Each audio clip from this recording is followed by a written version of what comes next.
Assalamualaikum warahmatullahi wabarakatuh. Waalaikumsalam warahmatullahi wabarakatuh.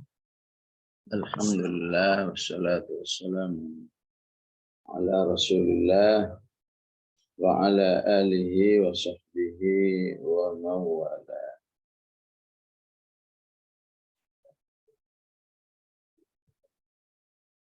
Allahumma arhamna bil Qur'an waj'alhu lana imama wa nura wa rahmah. اللهم ذكرنا منه ما نسينا وعلمنا منه ما جهلنا وارزقنا تلاوته آناء الليل وآناء النهار برحمتك يا أرحم الراحمين. عن أبي هريرة رضي الله عنه قال رسول الله صلى الله عليه وسلم يعقد الشيطان على قافية أحدكم على قافية رأس أحدكم إذا هو نام 3 عقد يضرب على كل عقدة عليك ليل طويل فارقد فإن استيقظ فذكر الله تعالى انحلت عقدة فإذا توضأ انحلت عقدة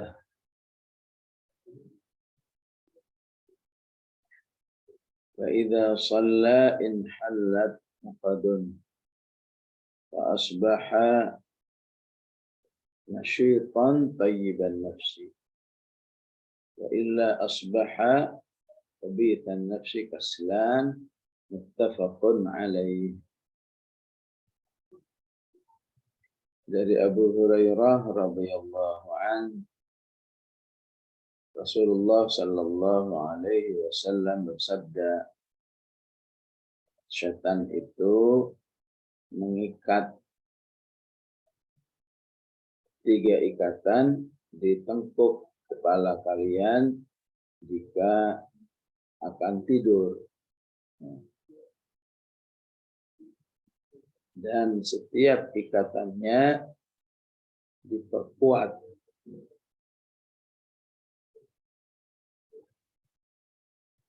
sambil membisikkan tidur yang nyenyak ya, malam masih panjang.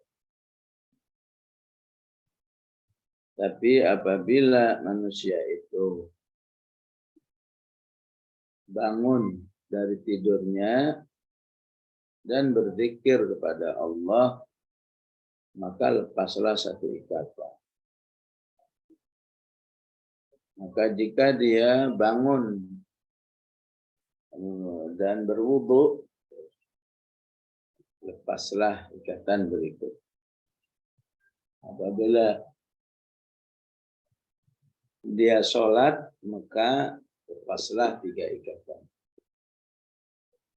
Sehingga manusia menjadi hidup pada hari itu dalam kondisi jiwa yang sehat, memiliki semangat bekerja. Dan jika ini tidak dilakukan, hiduplah manusia itu di pagi hari dalam keadaan tidak sehat jiwanya dan tidak bersemangat hidup. Hadis muttafaqun alaihi. Jamaah rahimakumullah.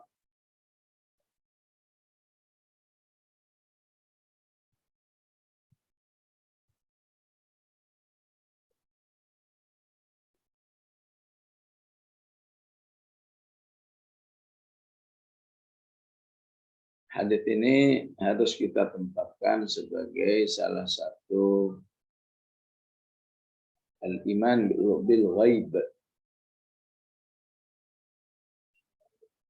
Sebagaimana yang ditetapkan oleh Allah bahwa syarat orang bertakwa alladzina yu'minuna bil ghaib.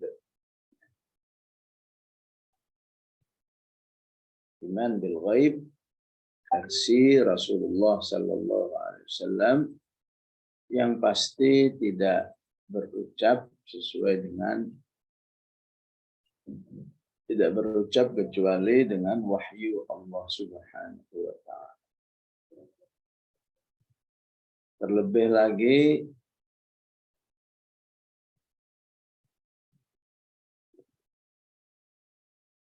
iman bil ghaib terkait dengan kehidupan syaitan. Dan kalau ibu-ibu perhatikan di Al-Quran ataupun di hadis, ya, informasi-informasi syaitan itu bukan seperti yang di masyarakat, ya, serem, ya, bayangan. Informasi-informasi tentang syaitan dalam hadis ataupun Al-Quran lebih memiliki makna ya, pentingnya diri ini terlindungi dari kehidupan syaitan yang utamanya adalah ingin menyesatkan manusia atau paling tidak ingin menjauhkan manusia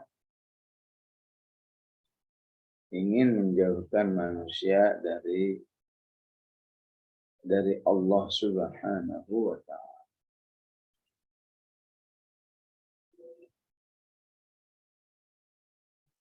Sehingga pentingnya iman bil ghaib terkait dengan tema syaitan kalau dipahami dengan baik, maka manusia semakin berada di jalan hidayah Allah Subhanahu wa Ta'ala. Jadi ada syaitan yang mengikat, ya, kalau di hadits ini, yang membuat ikatan. Ada syaitan yang tipis, ya. Rasulullah ditanya, bagaimana jika orang beriman itu setelah azan belum bangun juga, maksudnya setelah azan subuh belum bangun juga.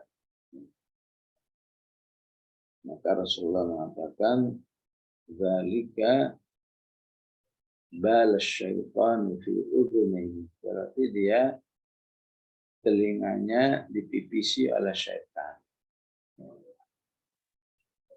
Macam-macam ya, ada informasi syaitan berusaha merusak rumah tangga manusia, rumah tangga orang beriman, dan lain sebagainya. Ya. Jadi Al-Quran maupun hadis menggambarkan bagaimana syaitan-syaitan itu istilahnya berharokah, ya, memiliki kegiatan yang sangat intensif, utamanya adalah menyesatkan manusia atau minimal menjauhkan manusia dari Allah sehingga manusia itu tidak mendapatkan pahala dari Allah Subhanahu wa Ta'ala dan rahmatnya. Sehingga tidak mustahil target-target minimal ini bisa, ya, bisa berlanjut kepada target-target yang maksimal. Oleh karena itu Rasulullah selalu memberi solusi, ya, agar godaan-godaan syaitan itu tidak berlanjut.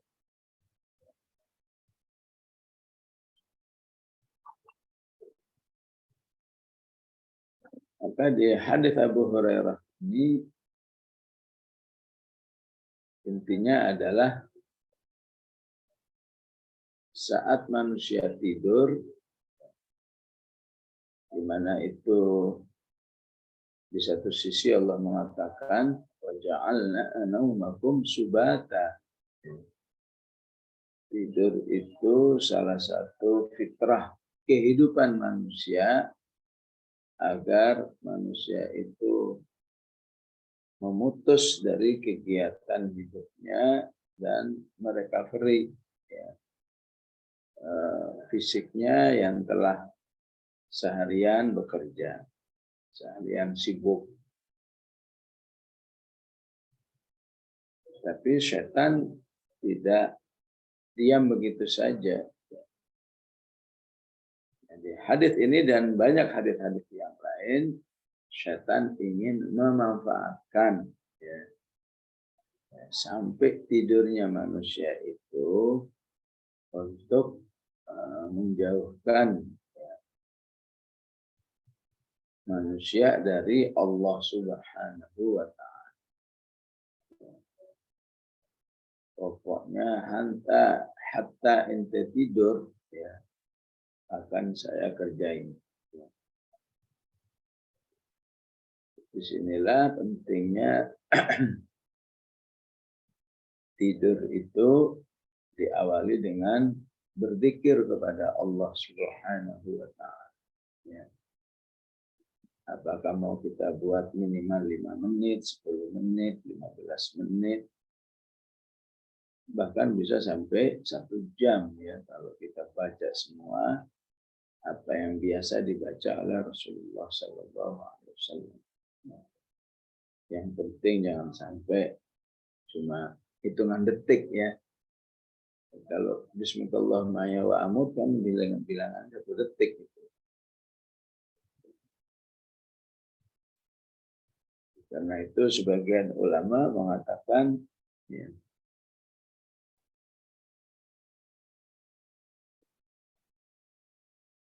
apa yang dinasihatkan oleh Rasulullah kepada Fatimah ya,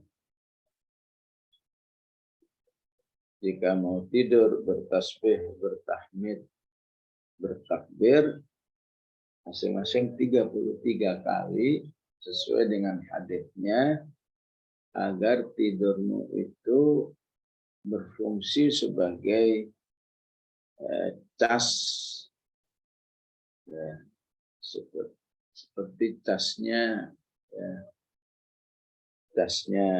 apa baterai HP itu kan kalau dicas setelah itu bisa aktif lagi, bisa berfungsi berbagai macam fungsi yang ada. Demikian juga Rasulullah menjelaskan yang tidurnya bertasbih, bertahmid, bertakbir 33 kali, maka itu bisa berfungsi bagi tubuh sebagai cas. Ya. Selain bernuansa zikir kepada Allah, ada pahalanya. Insya Allah terjaga dari godaan syaitan dan lain sebagainya. Tapi itu juga menjadi cas sehingga ya, seperti yang dijelaskan dalam hadis itu diri manusia itu lebih dipersiapkan oleh Allah Subhanahu wa Ta'ala di dalam mengatasi agenda-agenda kehidupan ya, yang pasti sangat banyak ya.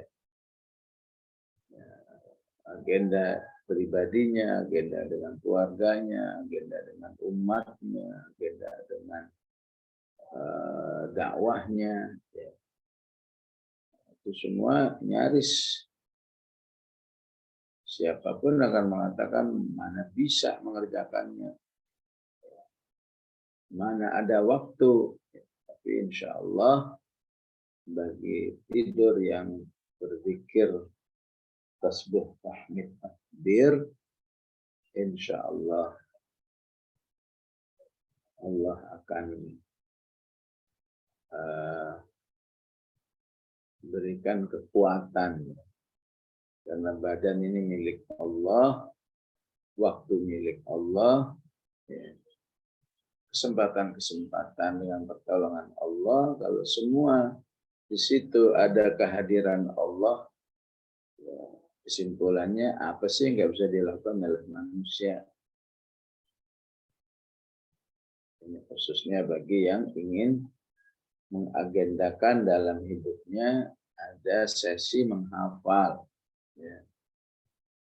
Oke, kalau pakai akal, mana ada manusia itu waktu buat menghafal. Belum kerjanya, belum rumah tangganya, belum rapat-rapatnya, belum mungkin bisnisnya, apa aja dah. Ya. Tapi jika Allah memberi kemudahan, maka ada aja waktu yang dimudahkan oleh Allah Subhanahu wa Ta'ala. Ya. Kan pemikirannya bukan berarti orang yang menghafal itu pengangguran. Bukan berarti orang yang menghafal itu nggak punya rumah tangga, nggak punya pekerjaan. Cuma bedanya yang benar adalah yang satu sudah ditolong oleh Allah, yang satu belum ditolong oleh Allah. Ya, karena itu cobalah cari dari mana saja agar pertolongan Allah itu diberikan kepada kita, insya Allah. Ya. Nah itu secara khusus seperti nasihat Rasulullah kepada Fatimah, ya lakukan menjelang tidur. Kemudian saat tidur itulah setan bekerja keras ya dengan melakukan 3 ikatan. Ya terlepas 3 ikatan ini, hadis ini difahami sebuah hakikah atau majaz. Ya. Kalau difahami sebagai sesuatu yang majaz, sebuah kiasan, maka artinya cukup hadis ini menunjukkan setan itu benar-benar berjuang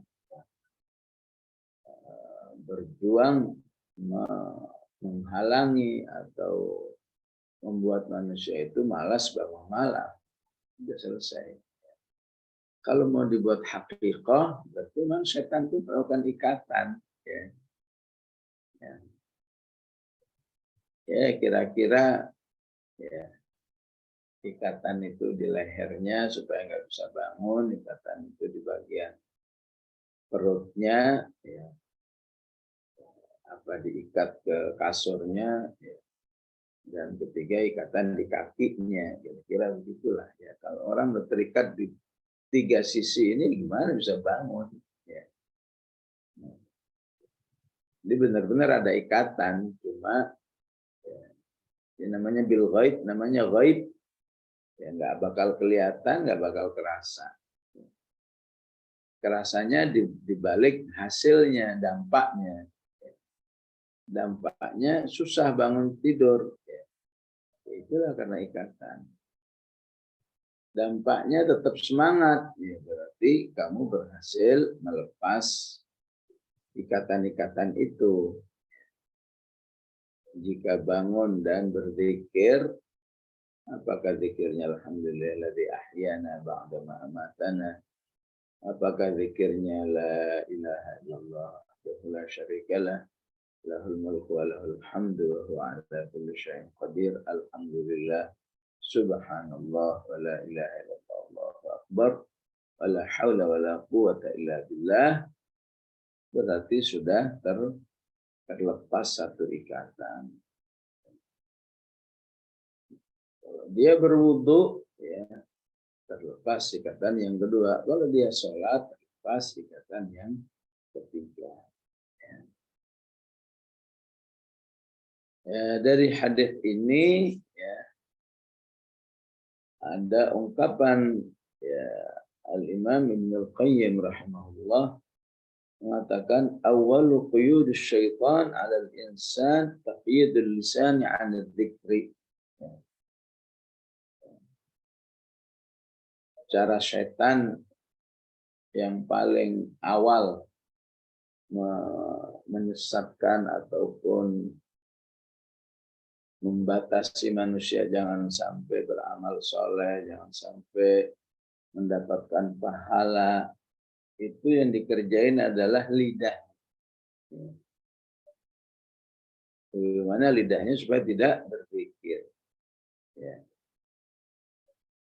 Jadi ketika tidur itu awalnya tidak berzikir, memang ya, peluang untuk bangun udah kecil ya. Kalaupun bangun karena dikerjain supaya nggak berzikir, ya, sehingga bisa saja manusia itu, dan mungkin ya, semua kita pernah mengalami, sudah bangun ya, tapi tidak melakukan sholat. Ya. Bangun doang ke toilet, tidur lagi. Jadi utamanya fokus di lidah. Awalu quyudus syaitan lil insani taqyidul lisan 'anil dzikr. Fa idza quyidal lisanu istaslamatil arkan. Karena kalau lidah berhasil diikat, berhasil dilumpuhkan istilahnya, maka insya Allah, kalau kata setan nggak ada insya Allah ya. Kalau sudah ditundukkan, dijinakkan lidahnya itu jangan berzikir, maka semua badan itu akan lebih mudah dijinakkan juga, ditundukkan juga, supaya tidak beraktivitas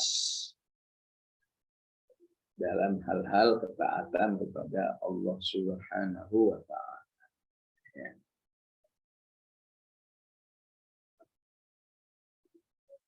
Apakah malas sholat, apakah malas ya, khusus sholat ya, apakah malas tilawah, malas menolong orang lain. Idza quyidal lisanu istaslamatil arkanu. Ya.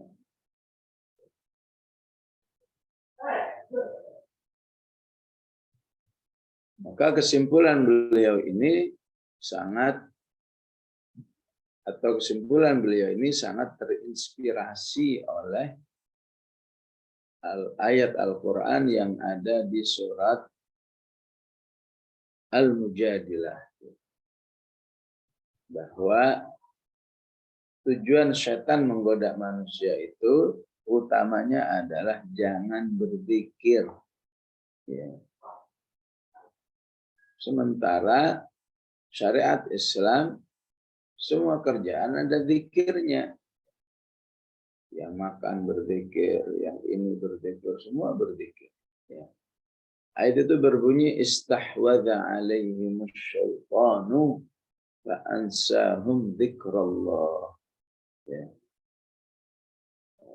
Setanlah yang menguasai manusia agar manusia itu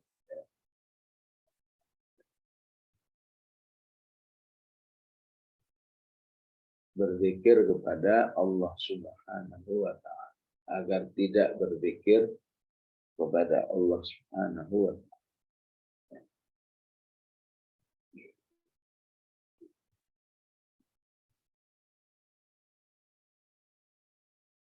Sehingga seharusnya manusia itu jika malas berzikir,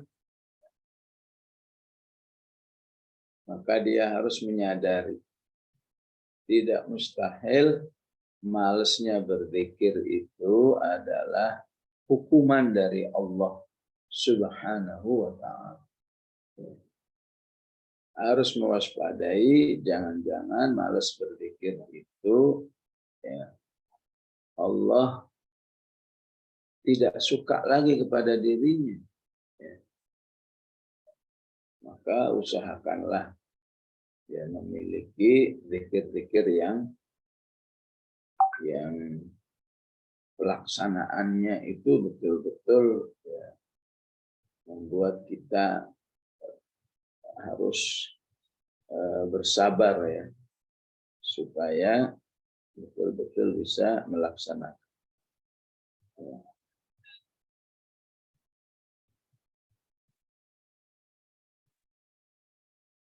Ya, seperti yang sering saya katakan, yang saya lakukan, istighfar 100 kali, bersalawat kepada Rasulullah 100 kali, subhanallahi wa bihamdih 100 kali, subhanallah walhamdulillah wa la ilaha illallah wallahu akbar 100 kali. Ini semua jika mungkin dilaksanakan di pagi hari, kalau nggak mungkin ya pokoknya dalam sehari ini 5 zikir ini usahakan tetap terlaksana. Tahlil la ilaha illallah wa la syarikalah, lahul mulku wa lahul hamdu wa huwa ala kulli syai'in qadir 100 kali. Bahkan bisa lebih dari 100 kali. Yang lainnya boleh jika mau ditambah subhanallah bihamdih, subhanallahil azim. Karena syariatnya ada yang cukup subhanallah bihamdih 100 kali, ada subhanallah bihamdih, subhanallahil azim, ya, unlimited. Ya. Nah, itu menjadi zikir yang sangat dicintai oleh Allah.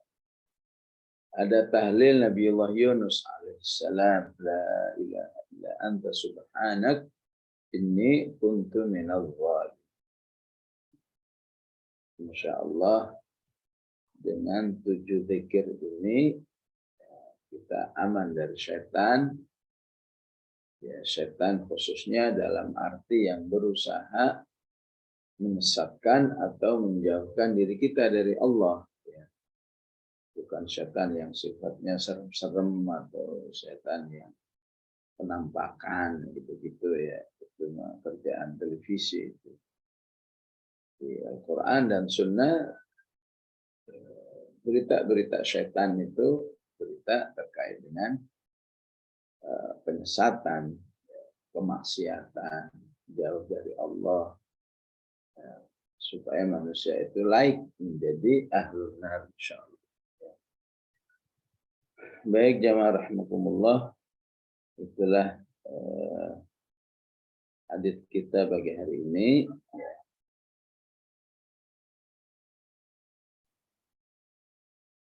Yang mungkin sudah sering kita dengar atau kita bahas, tapi kita ingin lebih mengetahui pemahaman para ulama di balik hadits itu yang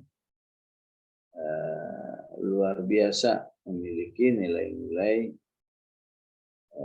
pembinaan keimanan ataupun istilahnya tarbiyah imannya. A'udzu billahi minasy syaithanir rajim.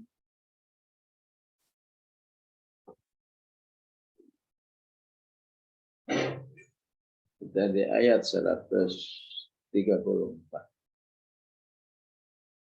Innama tu'aduna la'at wa ma antum bimu'jizin.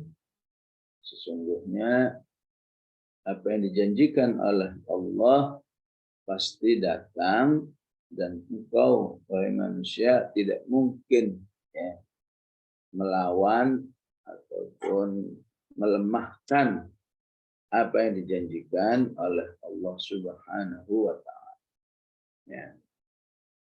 Masih ingat ya kaitannya ayat ini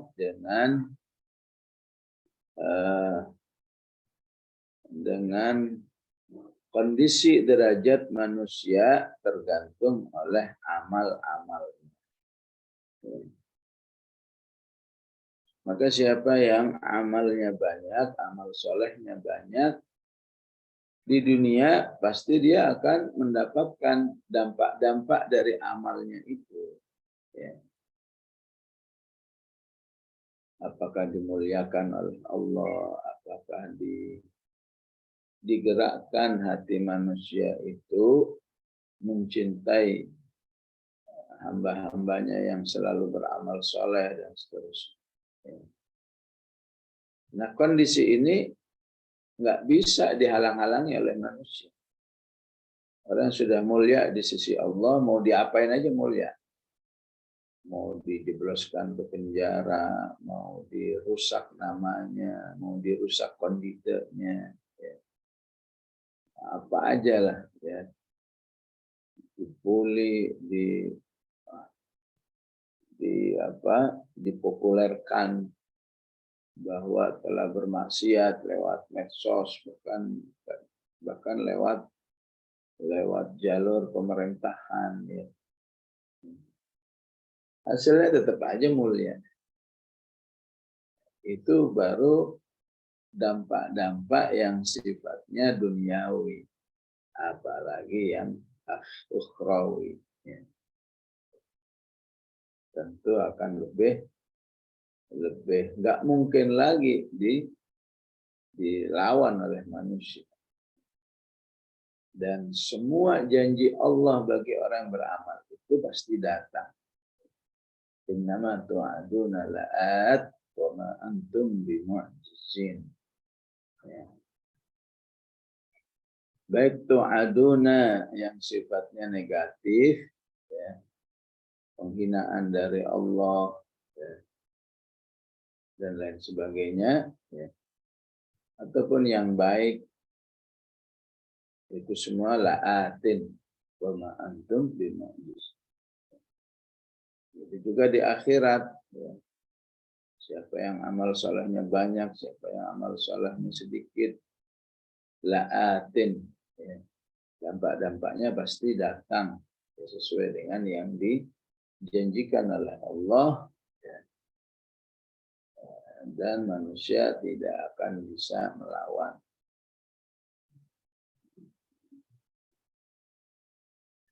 Oleh karena itu, qul ya qaumi i'malu ala makanatikum. Ya. Katakan kepada manusia, i'malu ala makanatikum.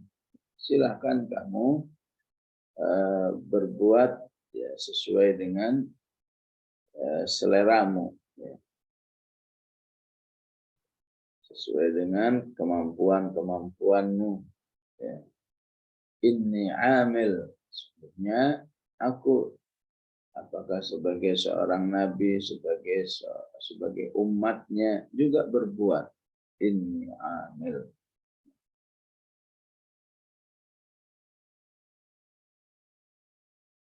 Ya, kalau secara kehidupan pribadi-pribadi, maka setiap manusia memiliki amal-amal sesuai dengan apa? Sesuai dengan makanatikum. Apa saja itu makanatikum? Ya. Makanatikum itu bisa dipengaruhi oleh wawasan. Ya. Ada wawasannya hanya hiburan aja. Ya udah, amal-amalnya nggak jauh-jauh dari hiburan. Yang wawasannya kuliner, ya hidupnya nggak jauh-jauh. Ya kuliner menurut ya. Maka yang wawasannya keimanan, wawasan ketakwaan, wawasan keilmuan, ya, maka amal-amalnya akan mengikuti wawasan-wawasan itu. Ya. Maka tepatlah jika Rasulullah mengatakan begini, ya, man salaka tariqan yaltamisu fihi ilman sahhalallahu lahu tariqan ilal jannah. Ya. Allahumma ja'alna minhum ya Rabb. Ya. Siapa yang berusaha mencari ilmu, ya, semoga kajian Selasa ini diterima oleh Allah sebagai kajian ilmu yang ikhlas. Ya. Siapa yang berusaha, salaka berusaha. Ya. Ya. Kalau yang offline ke salaka itu ya berangkat, dia berangkat dari rumahnya, naik kendaraan. Ya, salaka online ya paling tidak sebelum 5.30 udah siap-siap. Ya. Kalau siap-siapnya pas 5.30 ya Ya bergabungnya pasti bisa 545. Ya. Kalau 515 sudah ya bersiap-siap, 530 udah langsung masuk. Jadi ada salaka yang serius ya, yang betul-betul mentingin. Ya. Maka Rasulullah mengatakan, siapa yang berusaha mencari ilmu, Allah mudahkan ya jalan menuju surga. Maka tentu pemahamannya tidak hanya ya, usaha-usahanya itu. Ya. Sebelum 530 udah berusaha dengerin, ya. Mungkin mencatat, ya. Mungkin merekam dan lain sebagainya. Bukan sekedar itu, kenapa ada janji sahalallahu lahu tariqan ilal jannah. Ya. Tapi ilmu itulah yang akan membangun wawasan orang beriman, sehingga karena ilmu ya, menghasilkan ya, qul ya qaumi i'malu ala makanatikum, beraktivitas sesuai dengan ilmu wawasan yang dikerjakan itu. Ya.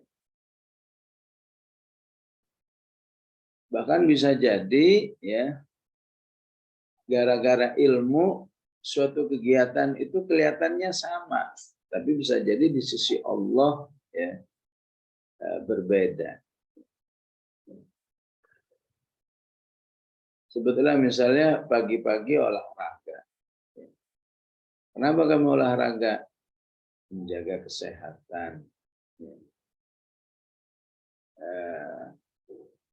Biar imunitasnya baik. Itulah ala makanatikum. Yang punya ilmu biar bisa lebih kuat dalam beribadah. Biar lebih kuat lagi dalam bertilawah. Karena bertilawah itu juga butuh kesehatan. Ya. Biar bisa berdakwah, biar bisa ini. Ya. Nah, itulah yang dimaksud dengan ala makanatikum. Ya. Ini terkait dengan ayat sebelumnya, ayat 132 kan walikullin darajatun mimma amilu.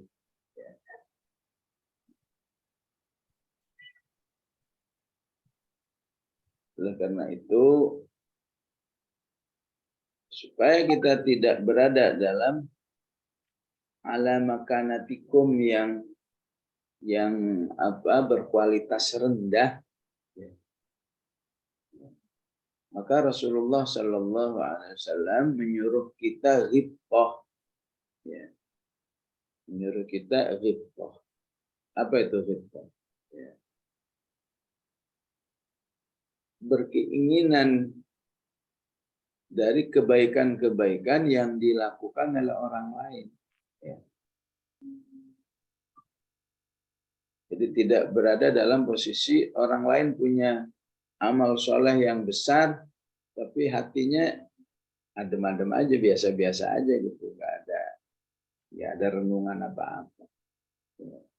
Apalagi kesel gitu, orang lain beramal soleh dikeselin.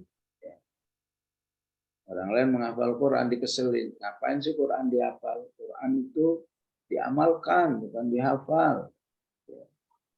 Nah, ini yang model-model begitu malah ya, ala makanatikumnya jadi rendah. Ya. Padahal orang lain ya hafal ya mengamalkan. Karena itu Rasulullah mengatakan semua yang terkait dengan Al-Quran kamu harus ghibthah. Ghibthah itu berkeinginan. Berkeinginan amal-amal soleh yang dilakukan oleh orang lain.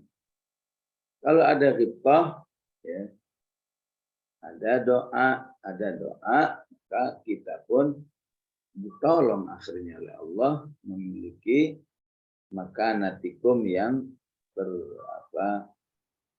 yang berbobot, ya, yang bernilai tinggi, ya.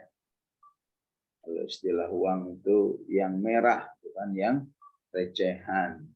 Ya. Ya, inilah perbedaan. Ini amil, ya. Amalnya orang beriman dan amalnya orang yang tidak beriman kepada Allah Subhanahu wa Ta'ala. Ya. Ya. Maka natikumnya kanah yang tidak berdoa. Ya. Izin sebentar, Ibu.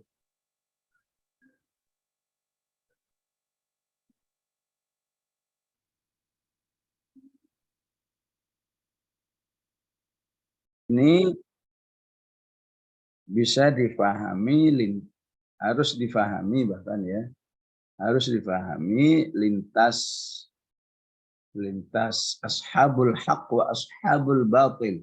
Ya. Ya. Makanatikum bagi ahlul haq dan makanatikum ahlul batil.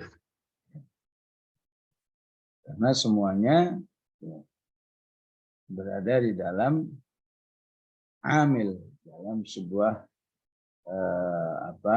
dalam sebuah aktivitas. Ya. Maka Al-Quran banyak menjelaskan aktivitasnya ahlul batil itu apa saja. Misalnya di surat Al-Anfal, ya, maka aktivitas ahlul batil adalah rajin berinfak. Ya.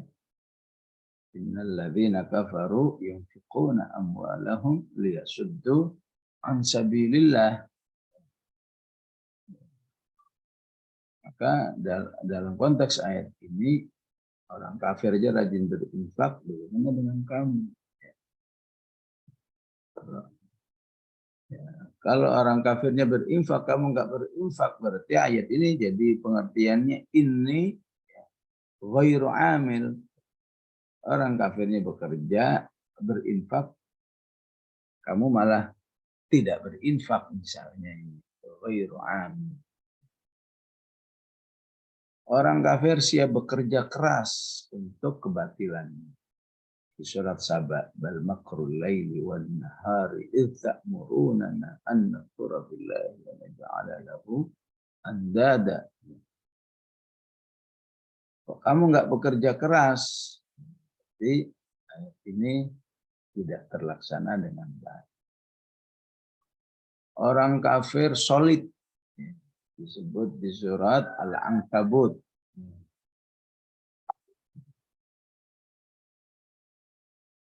Innamat takhadtum min dunillahi mawaddata bainikum fil hayatid dunya.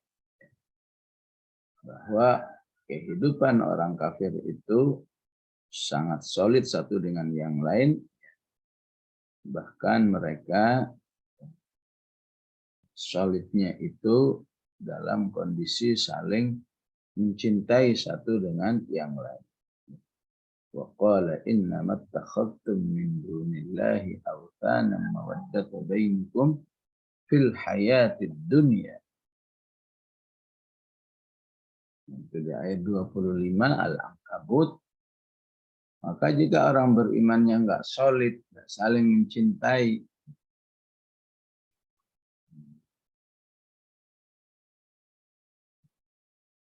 apa enggak malu dengan orang kafirnya? Jadi tidak menjadi ini amil jadinya ya. Apakah berarti ini ghairu amil, apakah yang lain? Nah, penting juga secara ibrah difahami bainal mukminin, difahami antara orang-orang beriman, antara amilnya ahlut taqwa bukan dengan ahlut taqwa. Aktivitasnya orang yang selalu ingin meningkatkan ketakwaan dengan aktivitas yang tidak berusaha meningkatkan ketakwaan, itu juga pasti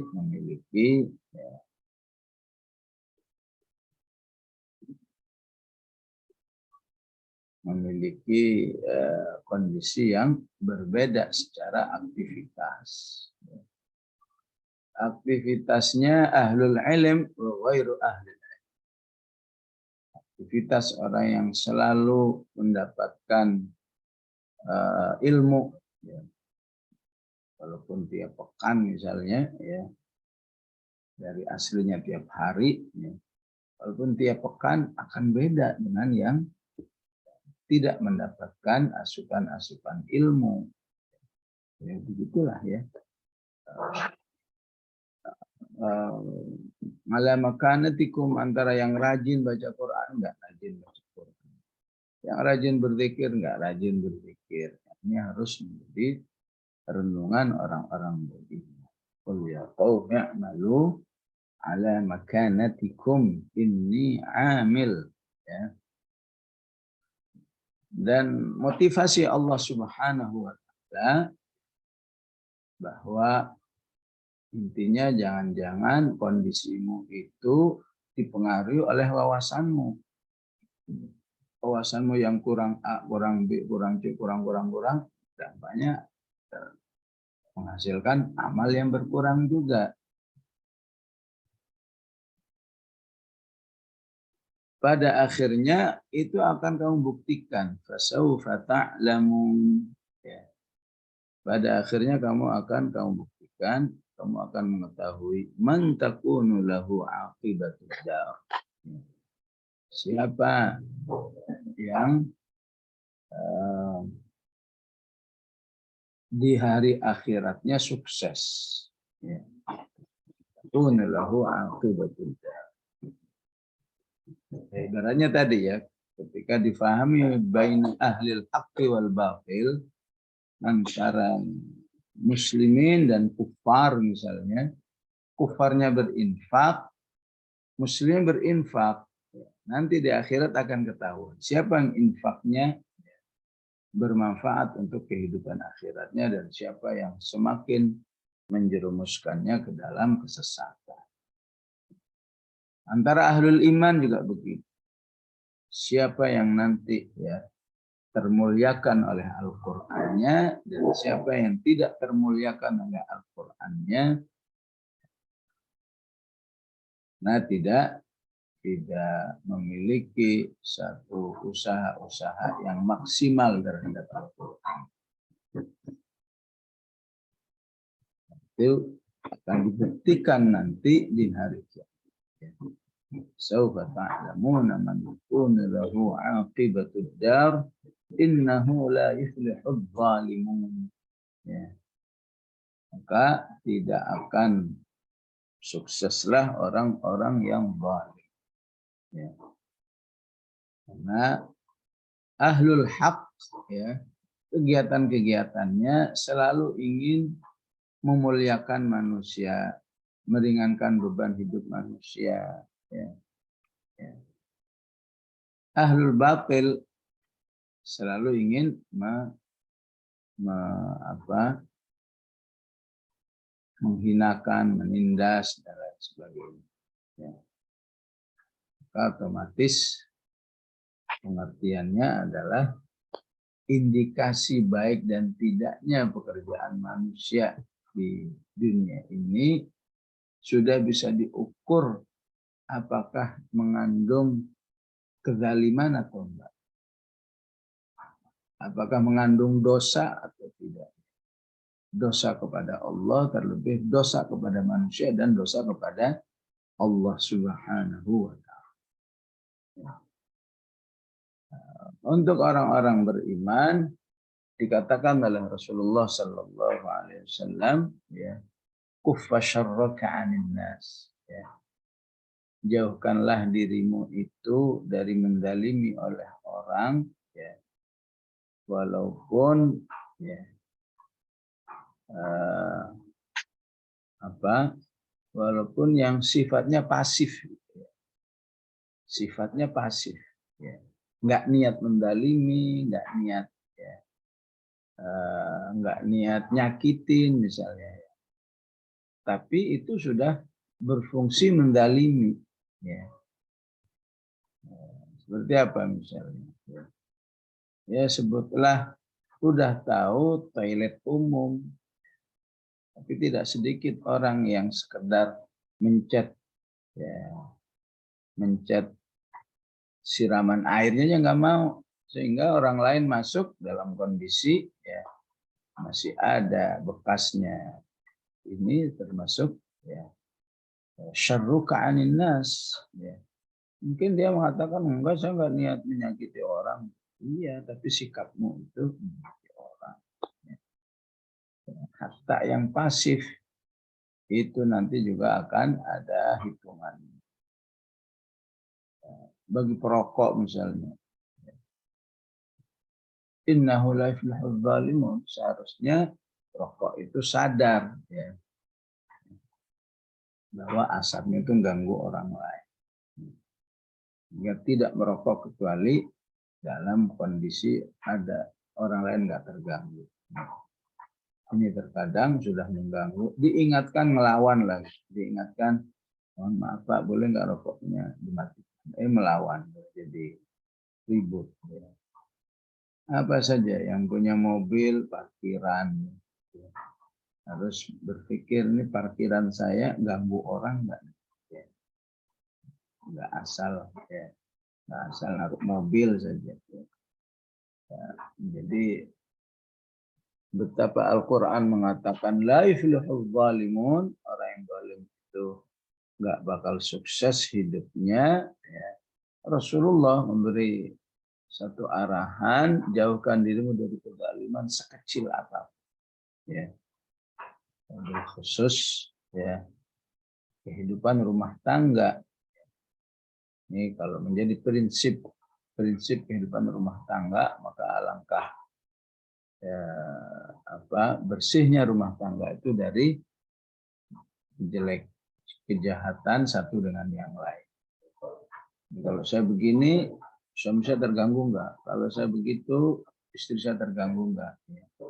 Kalau bisa saling seperti itu, maka insya Allah ya, ayat ini juga bisa menjadi ya, prinsip dalam rumah tangga yang diridhai oleh Allah Subhanahu wa taala. Baik jamaah rahimakumullah, jadi kita sampai di sini. Sallallahu ala sayyidina Muhammad wa ala alihi wa sahbihi wa sallam. Walhamdulillahi rabbil alamin. Ya. Silahkan jika ada pertanyaan. Ya, Masya Allah. Silakan Bunda Louis Hestari.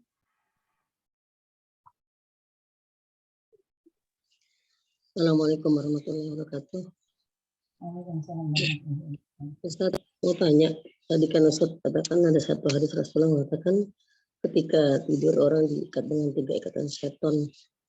Kalau nggak bangun sama sekali, sama saja dia sedang menjadikan telinganya sebagai toiletnya seton ya Ustaz. Namun bagaimana halnya ketika ada seorang sedang dalam kondisi sakit yang cukup parah gitu. Dia terbangun malam, tapi dia tidak sanggup, seperti mungkin sedang vertigo gitu kan, tidak sanggup untuk melaksanakan ibadah malam. Itu gimana Ustaz? Mohon pencerahannya. Baik ya. Jadi penjelasan seperti Ibu ini dijelaskan oleh hadis yang lain. Ya. Ya. Innallaha kataba ala abdihi makana muqiman sahiha. Intinya tergantung bagaimana di masa sehatnya. Ya. Kalau di masa sehatnya udah biasa tilawah, biasa qiyam, biasa semua dilakukan. Ya. Karena sakit nggak bisa dilakukan, maka Rasulullah mengatakan ya, semua amal soleh yang tertinggal karena masa sakitnya itu tetap mendapat pahala. Ya. Karena Allah tahu ini hambaku nggak berapa, ya, nggak melakukan amal soleh bukan malas, tapi karena memang sedang sakit. Ya. Makanya penting bagi yang sehat maksimalkan apa yang bisa dilakukan, mumpung sehat. Namanya manusia ada saat-saat sehat, ada saat-saat sakit. Supaya saat sakit, walaupun nggak melakukan ini, nggak melakukan itu, pahala tetap mengalir. Ya. Kemudian yang kedua bagi yang tidak dalam perjalanan, tidak dalam safar. Safar itu juga luar biasa melelahkannya. Bisa jadi karena safar seseorang kecapean, ya, kesiangan dan lain sebagainya. Tidak sholat berjamaah karena memang laki-laki ya, antara masjid dan hotelnya misalnya jauh, misalnya ya, nggak terjangkau. Maka apa yang biasa dilakukan saat di rumah dan safar itu tetap berlaku pahalanya. Ya. Ya. Ma'arhamur rahimin, ya. Alangkah luasnya rahmat Allah Subhanahu wa ta'ala. Ya. Tapi kalau kita kembali ke akhir surat Al-Muzammil, ya, kalau memungkinkan khususnya qiyamul lail, salat witir, usahakan walaupun ya, seminimal mungkin. Ya. Seminimal itu kira-kira apa? Aduh, saya kalau lagi sehat sih 1 juz juga dikerjain ya qiyamul lailnya. Tapi kalau lagi sakit saya cuma 1 rakaat misalnya. Cuma qul huwallahu ahad. Maka itu akan lebih baik lagi. Kalau nggak berhasil ya tetap berlaku hadits yang pertama. Tapi untuk yang sifatnya qiyamul lail, ayatnya mengatakan begini, alima an sayakunu minkum marba wa akharuna yadribuna fil ardi yabtaghuna min fadlillah wa akharuna yuqatiluna fi sabilillah. Ya. Ada 3 kondisi yang membuatmu akan berhalangan untuk qiyamul lail. Sakit, ya, safar, berperang, ya, Allah. Usahakan faqra'u ma tayassara lakukan walaupun sekecil mungkin, ya. Ya, ibaratnya karena sakit, ya, sholatnya duduk, ya. Udah duduk cuma rakaat pertama qul huwallahu ahad, rakaat kedua qul a'udzu birabbil falaq, rakaat ketiga qul a'udzu birabbin nas. Salah. Ya, andai kata semaksimal mungkin tetap bobotnya tinggi di sisi Allah. Mungkin orang melihat ya Allah salat pendek banget ya. Kamu nggak tahu aja kalau hamba Allah ini lagi sehat ya. Sakitnya sebegitu ya. Gimana kalau sehat? Sakit-sakit aja masih melakukan ibadah, khususnya ini memang dalam qiyamul lail. Ya. Nggak bisa juga walaupun ya mengerjakannya tiduran misalnya ya. Tiduran hanya dengan isyarat. Ya, jika itu memungkinkan. Ya. Baik, wallahu a'lam. Silakan yang lain. Ada satu dari chat Ustadz, bisa dibacakan? Ya, silakan. Ya. Dari Ibu Anita. Bismillah, Ustadz izin bertanya, berkaitan dengan bahasan hadis tadi, bagaimana kekuatan bangun subuh itu akan mendatangkan keberkahan. Sementara fenomena sekarang, justru banyak yang sudah bangun untuk sholat, lalu tidur lagi sampai siang. Nah, apakah ini akan menghilangkan keberkahan dalam kehidupan ini? Ada satu lagi di sekalian aja ya Ustadz ya? Ya, silakan. Kelihatannya enggak ini. Izin bertanya, bagaimana dengan sikap seseorang yang merasa baik dari sikap dan perkataan? Mungkin dia tidak menyadari, sementara ada orang-orang yang tersakiti atas sikap yang di perkataannya. Mohon pencerahannya supaya kita selalu berhati-hati dalam berkata dan bersikap. Jadi yang satu yang tidur.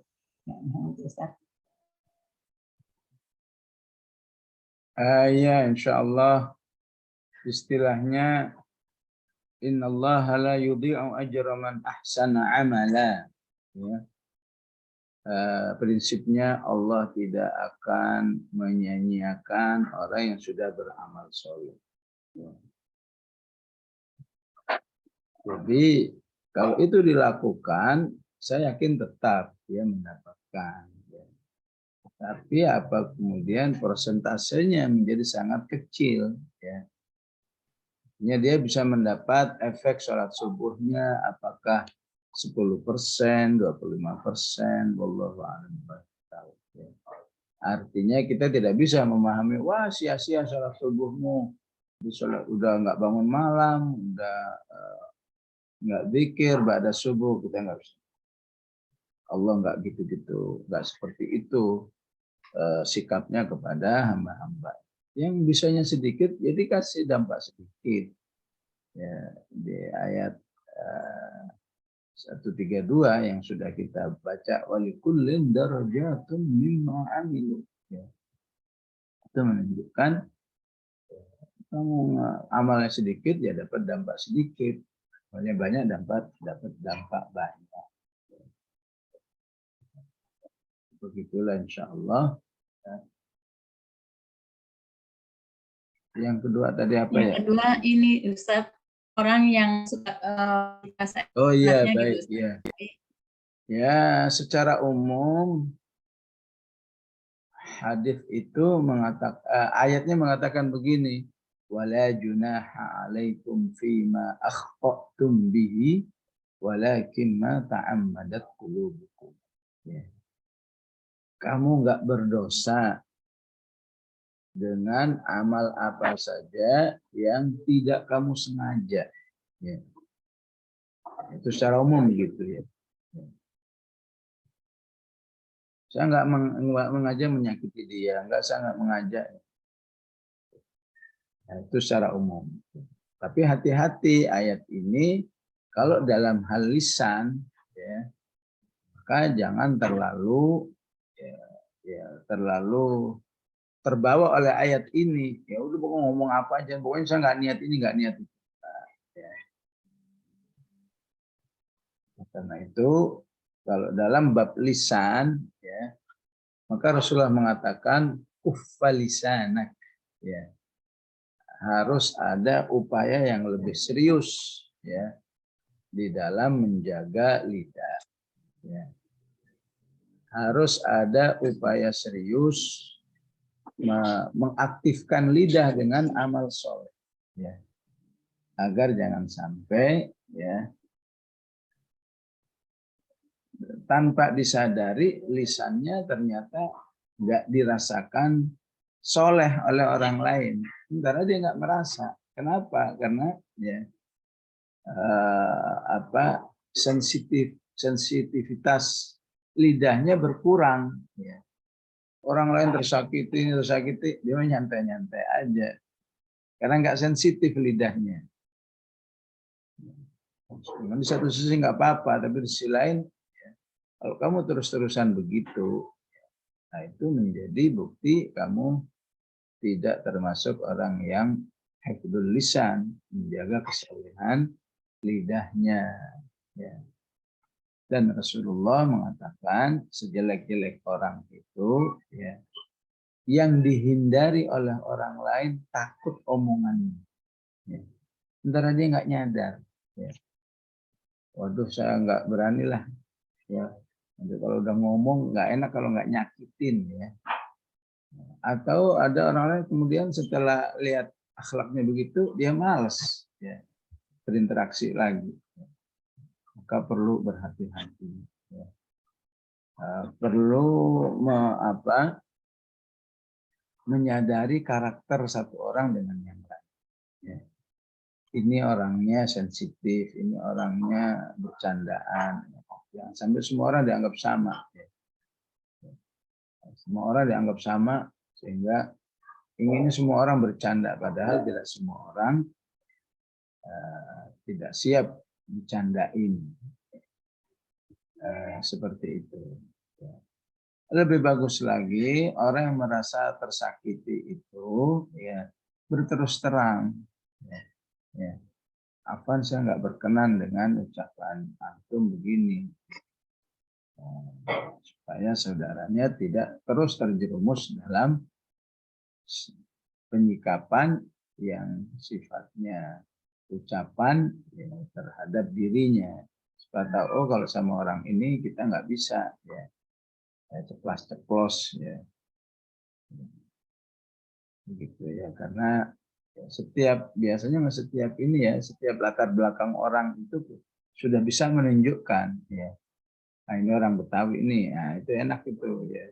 Mau bercanda ke sana kemari, insya Allah aman. Nah, ini orang Jawa ini hati-hati ya. Nah, ini orang Medan, itu insya Allah. Ya. Allah sudah katakan ya, min ayatihi ya, khalqus samawati wal ardi wa ikhtilafu alsinatikum wa alwanikum inna fi dzalika laayatin lil alimin. Bahwa termasuk kealiman itu kamu mengetahui karakter-karakter manusia dari latar belakang sukunya. Suku begini biasanya begini. Jangan semua orang dianggap kayak Betawi semua, tinggal yang mudah diajak bercanda, mudah diajak gojlok-gojlokan dan lain sebagainya. Ya. Baik ibu-ibu, mohon maaf sampai di sini kajian kita. Bismillahirrahmanirrahim. Alhamdulillahirabbil alamin. Allahumma shalli wa sallim ala sayyidina Muhammad wa ala ali sayyidina Muhammad. Allahumma ighfir lana wa liwalidina warhamhum kama rabbawna shighara. Rabbana la tuzigh qulubana ba'da idh hadaytana wa hab lana min ladunka rahmah innaka antal wahhab. Allahumma ati nufusana taqwaha wa zakkiha anta khairu man zakkaha anta waliha wa maulaha ya arhamar rahimin. Allahumma ighfir lana dhunubana kullaha دقها وجلها سرها وعلانيتها أولها وآخرها. اللهم إنا نسألك الثبات في الأمر والعزيمة على الرشد ونسألك قلبا سليما ولسانا صادقا ونسألك من خير ما تعلم ونستغفرك لما تعلم ونستغفرك لما تعلم إنك أنت علام الغيوب. صلى الله على سيدنا محمد وعلى آله وصحبه وسلم والحمد لله رب العالمين. والسلام عليكم ورحمة الله وبركاته. Waalaikumsalam warahmatullahi wabarakatuh. Jazakallah khair Ustaz.